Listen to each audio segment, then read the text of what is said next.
He's here to talk to the youth, and what typically happens when Pope Francis meets young people is he throws away the script and he goes off the cuff, and he likes to have a little back and forth and using the language of youth. He already met with Polish authorities last night at Wawel Castle, and he spoke about the importance of being open and welcoming immigrants, an important theme in Europe and an important theme for the Pope. At the same time, the Pope said last night that he recognized that immigration is a complex phenomenon and that there is need also for international cooperation to help the situation of the countries from which those immigrants are coming. So he struck a kind of moderate tone last night with the Polish authorities on the question of immigration and accepting asylum seekers.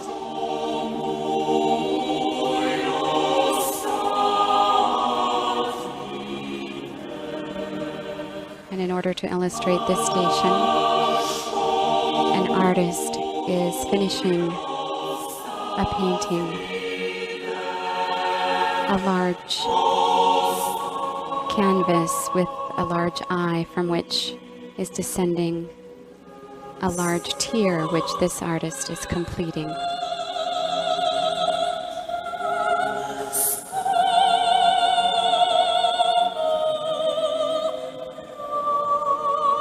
And along the eyebrow of the eye, Jesus himself is ascending the mountain of Calvary with his cross.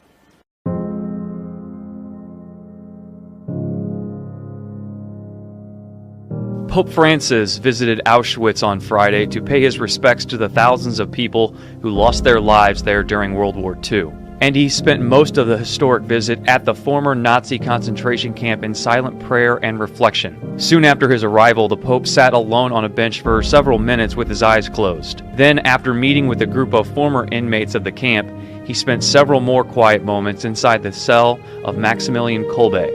He was a Franciscan priest and saint who volunteered to take the place of a prisoner who was condemned to die. Ahead of the trip, Pope Francis said he wanted to be in silence. He told reporters earlier this month, "I would like to go to that place of horror without speeches, without crowds, only the few people necessary. Alone, enter, pray, and may the Lord give me the grace to cry." But before he left Auschwitz, the Pope wrote a brief message in the memorial book. "Lord, have mercy on your people. Lord, forgive us for so much cruelty." Pope Francis is the third consecutive pope to visit the site, where more than 1 million people, mostly Jews, were killed by Adolf Hitler's forces during World War II. Plano police are investigating after vandals spray-painted several locations in Plano early this morning. The targets included a church. Fox 4's James Rose in Plano live with more. James. Well, Steve, seeing a house of worship vandalized in this area is not a common sight, especially this church. It's 130 years old, and it's right across the street from the Plano Police Department. I was crying all the way down 75, barely able to see it. Senior pastor of Shiloh Missionary Baptist Church in Plano, Isaiah Joshua Jr., drove to his more than century-old church in disbelief Wednesday morning. It's very hard to see. Someone spray-painted anti-religious symbols, pentagrams, the numbers 666, and upside-down crosses. That we, the church, we're doing a great work for God, because it's only when you do a great work for God that Satan tends to attack you. Well, tonight a local newspaper responding after not running a classified ad for a Christian store. Cedar Springs Christian Store is closing its location on Clinton Highway. They placed an ad in the classified section of the Knoxville News Sentinel to try to sell their fixtures. The ad did not run in the paper when it was scheduled. One of the store's owners says they were refused because of the word Christian in their name. My mom called to check on it, and the girl couldn't find it anywhere. Mom finally said, well, look under Cedar Springs Christian Stores, and the girl said, oh, hang on a minute. So she put her on hold, was gone for a while, came back, and she said, well, the ad didn't go through because of an offensive word. And Mom said, what would the offensive word be? And she said the word Christian. Now, the News Sentinel responding today saying the entire thing was, quote, an error on their end. The News Sentinel also posted on their Facebook page saying in part, quote, we have had a business relationship with Cedar Springs Christian Stores and have run many ads as part of that relationship. We apologize for the error and any inconvenience this has caused. Venezuela's government is planning to forcibly reassign some people from the private sector to work in state-run farms to deal with the food shortage. The Labor Ministry this week quietly issued a decree that enables state-run firms to pluck qualified workers from private companies and employ them in government agricultural projects. This comes after a vast food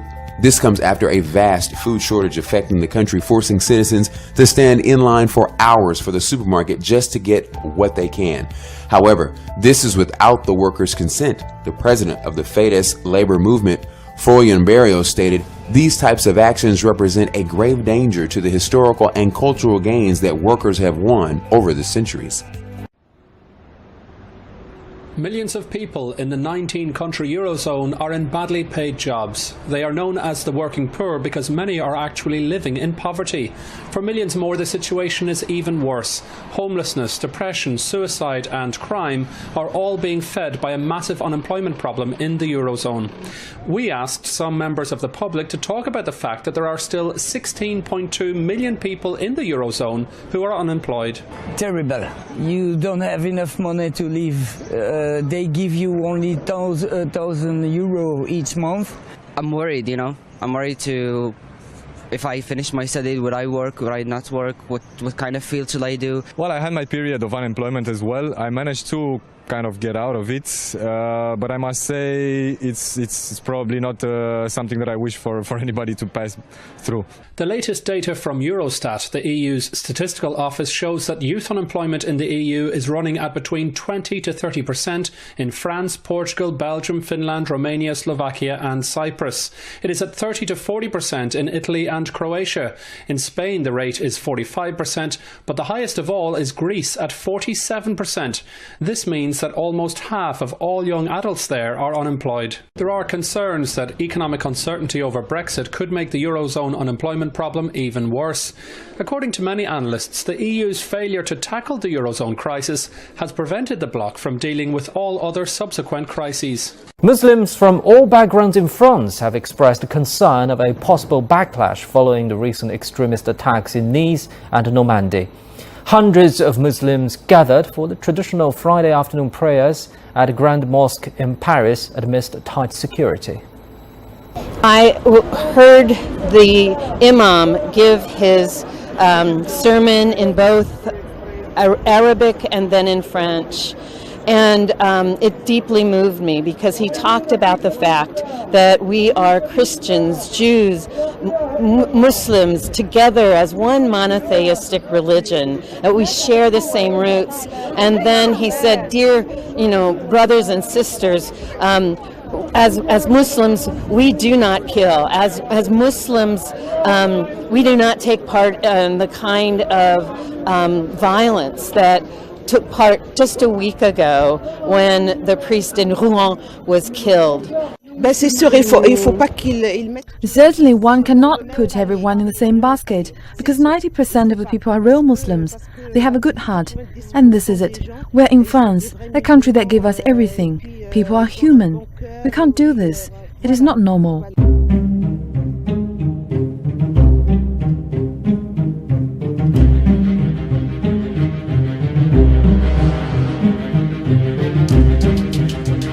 وراءهم ما جاءوا به من مراكب وسلاح وعتاد غنيمة باردة بأيدي جنود الخلافة ولله الفضل والمنة.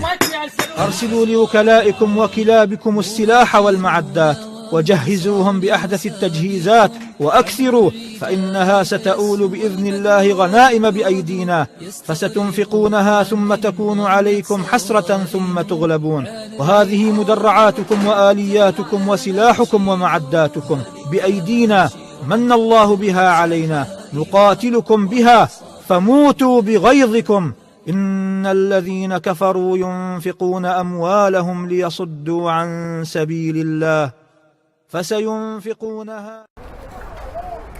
CNN getting exclusive access to a fire drill involving firefighters. Now, here is the scenario. They tell us that the scenario is an explosion. An explosion has happened. These firefighters have brought in a firefighter who is hurt. He's brought into this tent for triage, and you can see that all of these are hazmat and medics as well. And this is triage. This is where they are assessing the situation, figuring out what is wrong, and also if there is anything toxic involved that they have to handle. Now, what's going to happen is they are cutting his clothes at this moment, assessing the situation, and he's actually going to be hosed down. Now, these are very tense moments right now because not only are they protecting themselves from whatever is on the body, they're also trying to protect the victim, in this case, a firefighter. Now, in the meantime, there are other patients also coming in this drill. You can see in this case, it is a woman who has been injured. Now, she is actually conscious, so she's speaking. Medics here and hazmat team members are asking her questions and trying to assess her situation. Now, we've learned that there will be 146 ambulances on the ready during the Olympic Games throughout the city of Rio. 4 of those will be dedicated to anything involving chemical, nuclear, or biological. Now, as you can see, he is being moved to the next level of this phase, of this triage. And what this means is that now he is ready to be taken by the medics and into the hospital. Now, once inside the hospital, he would be taken to whatever unit he needs the most, whether it be ICU or for any kind of surgery. But the key thing here is the following. These drills are paramount because the lessons learned here could mean life or death during the Olympic Games. The UN Special Envoy for Syria backs the principle proposed by Russia and Syria of humanitarian corridors for civilians in Aleppo. We do welcome any initiative aimed at assisting civilian population in war zones, in conflict zones, particularly in Syria today. However, he added that it would be better if the UN operated those corridors because of its wider experience in organizing such humanitarian operations. Desperate civilians were helped to leave the city via exit corridors, while those who remain were given aid packages. In fact, civilians there are in such dire conditions that Russian servicemen were mobbed while handing out food and medical supplies, with locals grabbing whatever they could. My house was destroyed by those terrorists because we supported the government. I have nothing left.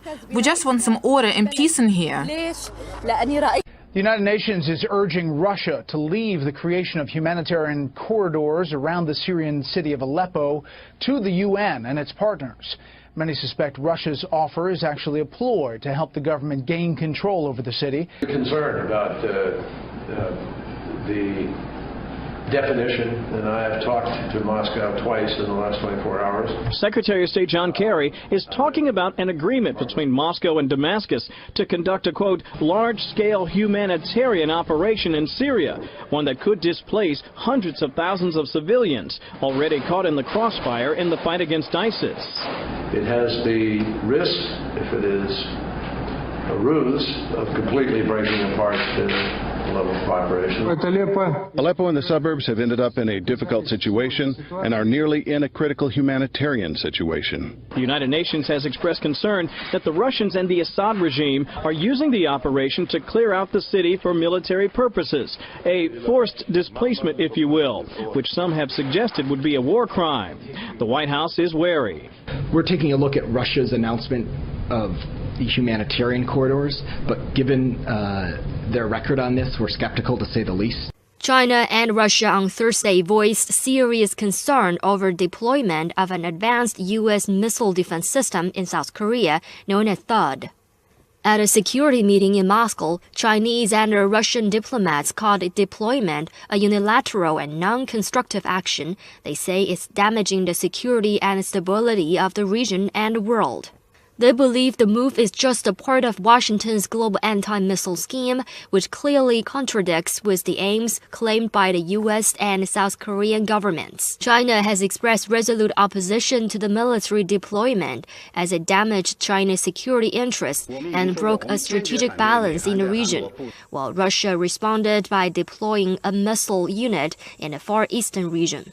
The U.S. Navy is naming a ship after gay rights activist Harvey Milk. What I'm going to do is call upon the gay community to come out now, keep the education going, keep talking one-to-one. Before Milk became the first openly gay elected official to serve in a major U.S. city, he served in the Navy. So did both his mother and father. Milk was assassinated in 1978, months after his inauguration to San Francisco's Board of Supervisors. Media outlets have noted that naming a fleet oiler after a gay icon marks a big change in attitudes towards LGBTQ people in the military. Until 2011, the military barred openly gay individuals from serving. Within the past 10 years, Milk's legacy has gotten some significant attention. In 2008, his life was the center of the movie Milk, in which he was played by Sean Penn. The year after that, President Obama honored Milk posthumously with the Medal of Freedom, and in 2014, he was the face of a postage stamp. Now to that breaking news overnight. 2 officers shot in San Diego, one of them killed. The other recovering in the hospital right now. A suspect is in custody, and officers across the country on alert after the recent shootings. ABC's Philip Minna has the latest. A massive manhunt underway this morning after a San Diego police officer killed and another critically injured overnight. Yeah, we have 2 officers down. The shooting took place at 11 p.m. as the officers made a routine stop. The officers are working on getting the down victims out of here. The shot is definitely a handgun. SWAT teams and helicopters rushed to the scene. The suspect is going to be close by. We need responding officers to lock down a perimeter and able to start looking for somebody hiding. One suspect taken into custody. Other possible suspects being sought as residents are urged to stay in their homes. The shooting comes as police on high alert throughout the country following the killing of officers in Dallas and Baton Rouge. We've learned the officer who was killed was a father of 2. The other officer is out of surgery and is expected to survive. This morning, a massive search underway for a possible second suspect.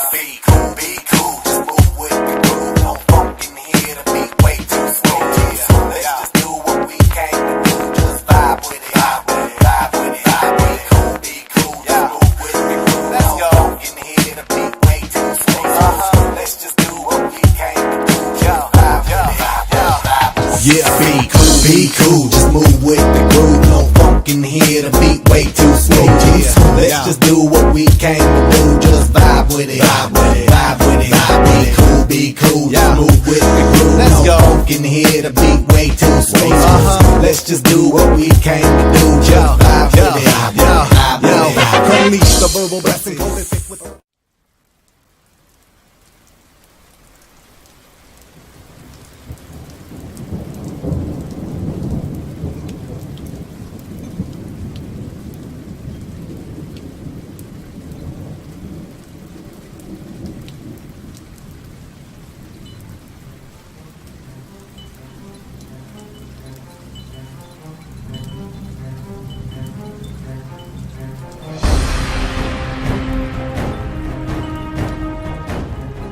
Palestinians in the besieged Gaza Strip say they are not surprised by the increasing relations between Saudi Arabia and Israel after news revealed a meeting between Director General of Israel's Foreign Ministry, Dori Gold, and well-connected former general in the Saudi military, Anwar Ishki. Saudis are seeking their own interests, and so this visit is not surprising to me. We know that Saudi money is invested in the US, which happens to be Israel's guardian. The Saudi visit to Israel was expected. They already have American military bases in Saudi Arabia. All countries with American bases on their soil are helping Israel. Anwar Ishki and former Saudi intelligence chief Turki bin Faisal have both held secret and public meetings with Israeli officials in the United States. Analysts say Ishki's visit is not to the benefit of the Palestinians. This visit didn't come without criticism from the Palestinian side, who criticized Ishki's visit to Israel as normalization with Israel, between Saudi Arabia and Israel, without getting a price for this visit, without ending the Israeli occupation of Palestinians' land.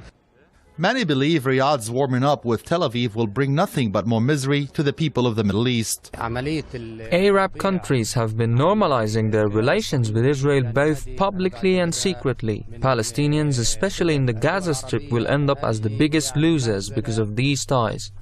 Saudi Arabia's normalizing relations with the Israeli regime did not come as a surprise to Palestinians. In recent years, Saudi officials have reportedly met Israeli officials in different venues under the auspices of the American administration.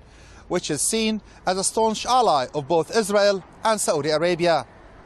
Hezbollah Secretary General Said Hassan Nasrallah slammed Saudi Arabia for seeking to bolster ties with Israel. During a ceremony to honor late Hezbollah commander Ismail Ahmad Zahari in the southern Lebanese city of Nabateeh, Nasrallah stressed that the Saudi-Israeli ties set a dangerous precedent. يقدم بالمجان اليوم تطبيع سعودي مع إسرائيل. There is Saudi-Israeli normalization of ties free of charge and without any benefits for Palestinians. Saudi Arabia is taking advantage of the weak Arab stance to expose its ties with Israel, and by doing so it's setting a dangerous example for other nations in the Arab and Muslim worlds. Your project has no future, and Saudi Arabia and its rulers have a chance to contain this situation. The Yemenis, Bahrainis, Syrians, Iranians and Iraqis are ready to negotiate. If you insist on the continuation of wars, you will be defeated. The project of the House of Saud will be defeated and disgraced. And now Israeli Prime Minister Benjamin Netanyahu has praised warming relations with Egypt and its President Abdel Fattah al-Sisi. We welcome the efforts to advance peace by President al-Sisi, and we welcome the effort to incorporate other Arab states in this larger effort of a broader peace between all the peoples of the Middle East. Now speaking at an event near Tel Aviv hosted by Cairo's envoy to celebrate Egypt's National Day, Netanyahu also thanked Sisi for his role in supporting Israel. Earlier this month, Egypt's Foreign Minister Sameh Shoukry paid a rare visit to Israel to meet the Israeli premier. It marked the first visit by an Egyptian foreign minister in 9 years. Cooperation between Israel and Egypt improved since Sisi took power in 2013. Egypt was also the first of a handful of Arab countries to recognize Israel back in 1979.